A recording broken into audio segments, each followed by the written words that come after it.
Hello, my name is Benjamin Hart. I'm an American attorney and the Managing Director of Integrity Legal here in Bangkok, Thailand. As the title of this video suggests, we're discussing Thai wills and foreign wills. And for purposes of this video, just to be clear, we're talking about Thai wills being, a probate instrument or testamentary instrument used in what are called succession proceedings here in Thailand, but we would call them probate in the West, versus, for example, a foreign will. In this case, I'll primarily do this from the standpoint of America, so American wills. But this analysis, I'm going to keep it broad, but this analysis really could be applied to anyone in an international context. Again, it's going to depend on your country of origin, country where your other assets might be located.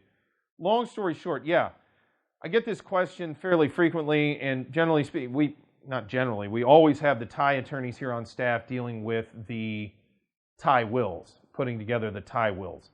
And then we've got, me, I oftentimes assist in testamentary instruments in an American context, or we may liaise with overseas attorneys, depending on the jurisdiction.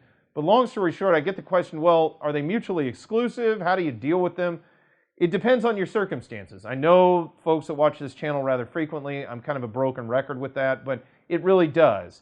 And depending on the circumstances, you may want to have two different wills, one for your assets in another jurisdiction, one for Thailand. Under certain circumstances, we find what I call a unified will is often better. You may have a few things in another country. You mention that in a Thai will, and you deal with it, it gets dealt with accordingly through the probate process. Another thing to think about are what's called non-probate transactions, non-probate instruments, things like payable on death accounts.